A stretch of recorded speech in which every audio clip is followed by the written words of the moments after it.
Баршаңызға сәлем. Бүгін мен, Оля Келін, сіздермен бірге нан салма дайындайтын боламыз. Алдымен каналыма тіркеліп, қоңырау шаны баса кетіңіз.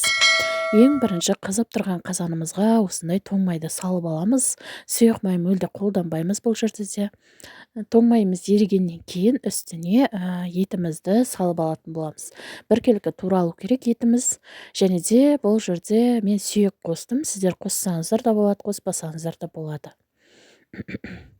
Етіміз шамалы қуырылғаннан кейін бір қасық қызыл бұрыш саламыз. Және де кішкене тұз саламыз. Егер қызыл бұрышты ұнатпайтын болсаңыздар, салмасаңыздар да болады. Осылай салғаннан кейін үстіне пиязымызды салып алып, кішкене қуырамыз. Шамалы қуырылғаннан кейін сәбізімізді саламыз. Қатты қуырмаймыз, бұл жерде шала қуыру керек. Барлық заттарын үстіне осындай жазды күні дайындаған аджикамды қостым мен. Сіздер томат қоссаңыздар да болады, если аджика жоқ болса. Үстіне су құйып, қайнатып қоятын боламыз. Баяу отта бұл тамағымыз қайнай береді. Үстіне жарты сағаттан кейін картошкасын салсаңыздар болады. Енді бізге қамырымызға кішкене тұз және бір жұмыртқа керек болады. Қамырымызды орташа көлемде илеп алатын боламыз. Қатты қылып емес, қатты жұмсақ қылып та илемейміз. Осылай артық ештеңенің қажеттілігі жоқ. Үйдегі бар заттармен дайындаймыз. Міне қамырымызды илеп алдық. Осылай дайын болған қамырымызды 1-20 минутқа демалтып қоятын боламыз.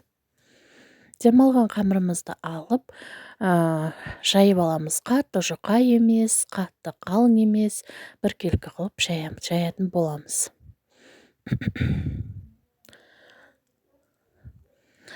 Менің каналыма тіркеліп, қоңырау шаны басып қойыңыздар. Қазақша каналдың дамуына үлес қосып отырыңыздар. Міне қамырым дайын болды. Өте әдемі қамыр шықты. Бұны әдемілеп біркелкі қылып кесіп алатын боламыз. Қараңыздар.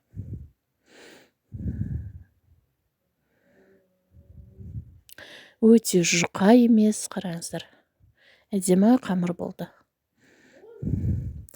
Осы қамырымызды алып қазанымызға қайнатып алатын боламыз. Ең бірінші қазанымыздағы салған бағанағы етімізді, сәбізімізді сүзіп алатын боламыз. Мен картошкасын салып сүзіп алдым.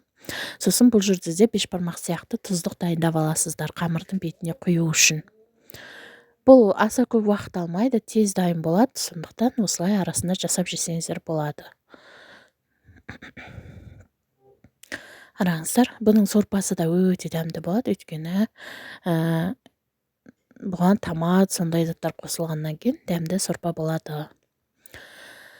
Үстіне су құйып, қазанымыз қайнағанша қақпағын жауып қоя тұрамыз. Міне сорпамыз әдемі болып қайнаған кезде осылай қамырымызды салып аламыз. Сосын қамырымыз әдемі болып қайнағанша бетін жауып қоя тұрамыз. Қараңыздар, міне қамырымыз қалай қайнап жатыр, өте әдемі қайнап жатыр. Осылай қайнаған қамырымызды піскен кезде табамызға сүзіп алатын боламыз.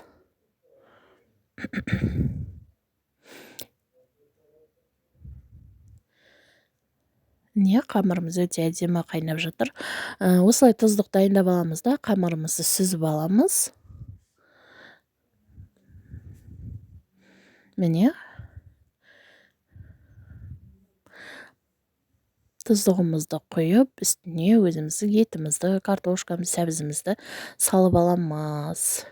Тамағымыз дайын болды. Егер сіздерге ұнаған болса, маған лайк басып, менің парақшама тіркеліп алыңыздар. Сіздермен оңай рецепттермен бөлісіп отыратын боламын. Баршаңызға ас болсын.